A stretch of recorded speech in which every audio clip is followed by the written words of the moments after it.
Hey, guys, welcome back to the Creepside. If you haven't liked or subscribed, please do, thanks.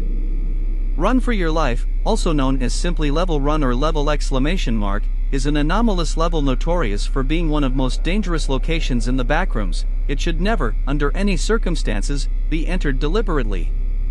Run for Your Life is fairly uncomplicated in its appearance and layout, though that does not take away from the ever-present danger here. It consists almost entirely of one long, narrow hallway, reminiscent of hallways commonly found inside modern hospitals. Exact measurements of the hallway's length cannot be made due to the level's dangers, but it is believed to be about 10 kilometers in length, although this is disputed. While turns in the hallway are uncommon, they are likely to occur at least once during one's journey. The entirety of Run for Your Life seems to be constructed from a powerful material that strongly resembles concrete in presentation and composition. Exit signs are a common sight on the ceilings of the level, and provide the only source of light on the level, specifically, a deep red hue. Strangely, their positions and brightness seem to be random. One area may have a cluster of them while in the next there may be none. As a result, some areas of Run for Your Life can be extremely dark due to lacking the signs. This makes for a very liminal, disordered, wrong kind of feeling present in the level. Another common item seen throughout the level are doors. These are made out of what appears to be steel and, oddly, they cannot be opened. Multiple explorers have made the mistake of stopping to try and open a door as a means of escape. However, doing this is certainly not recommended, as it is a waste of time, and it will most likely lead to one's demise. It is currently unknown what lies behind the doors, and any information on this will likely never be obtained. Despite most people's notions, the first area one will find while in this level is not the infamous hallway. When one first enters Run for Your Life, they will be in a small room, which is estimated to be about 25 feet by 25 feet. The walls, ceiling, and floor appear to be made of an extremely reflective metal, and the room is dimly lit by dull red light emanating from an unknown source. As the walls appear to be hollow, there have been attempts to break through the walls, floors, and ceilings, but all have failed.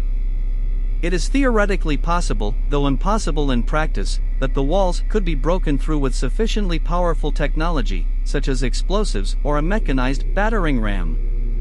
Two doors are located in the room, both opposite from each other. Although these resemble regular doors, both have no visible hinges, seem to be unnecessarily thick, and have no reflectivity whatsoever, despite being made out of metal. One of these doors leads to an unknown area, in which numerous entities will begin to gather.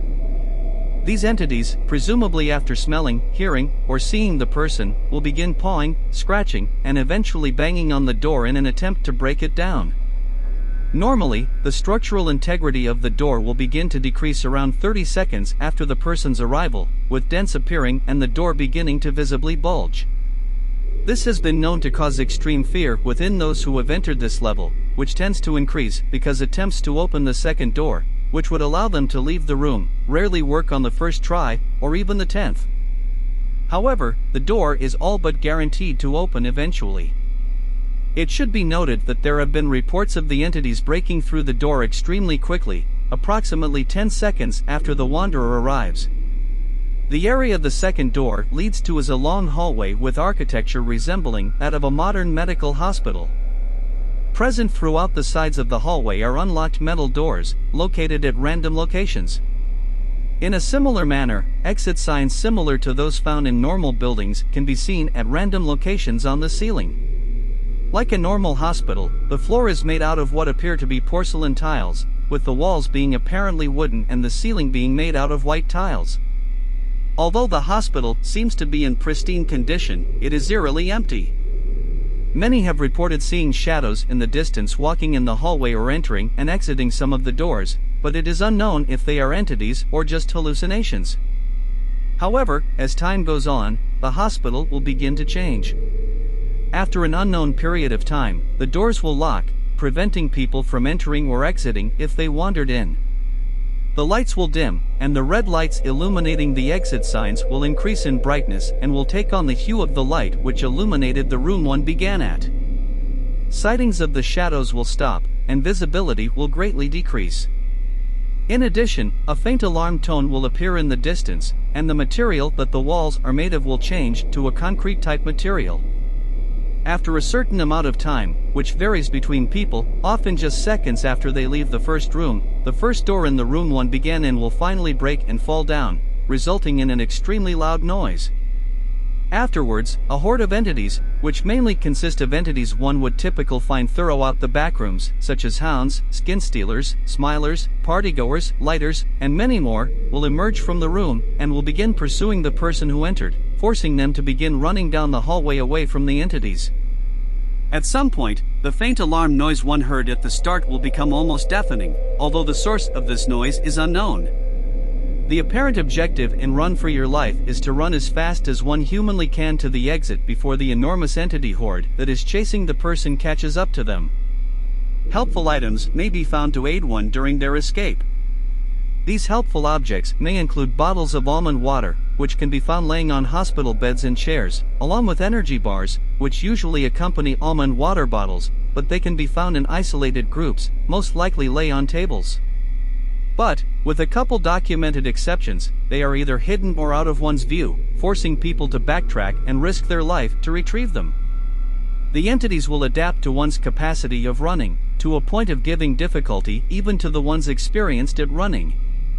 However, the further one goes, the entities will slowly decrease in number or fall behind, eventually leaving one alone if one can run for a long period of time. This may convince one that they have escaped, but this is an illusion. The entities will continue pursuing the person who is in the level, but will just be out of their view unless the person slows down. Interestingly, the amount of exit signs also decreases in this area, resulting in this part of the level being darker. Around this point, several traps have been discovered, including but not limited to an electrical cord stretched across the hall and a gaping hole in the floor. The amount and types of traps one encounters seemingly vary from person to person. As the traps can be extremely difficult to see due to the darkness in the level, it is recommended to slightly slow down in this section so as to buy yourself enough time to observe and evade the traps while not giving the entities enough time to catch up to you. It has been reported that different people can be in Run for Your Life at the same time, however one will never meet another. It's presumed the level will create a copy for each person that is in, so there's no way to be with someone else inside the level. One will eventually come upon an exit door at the end of the hallway. Entering it will lead to a random level, with the backrooms never sending them back here again. If the horde of entities catches them, however, the victim will be killed in a very painful and gruesome way. The hallway possesses turns, one each few kilometers, leading to a wanderer thinking they've reached the exit early. If one sees the exit door, but notices a turn in the hallway, they should not go into the door as it is a fake exit and it will lead them into an empty room, resulting in them being caught by the entities. The only way to know which one is the real exit is by going further until there are no more turns. If one comes across a dead end with the exit door, then they've reached the real exit. Run for Your Life seems to have known to exist for centuries.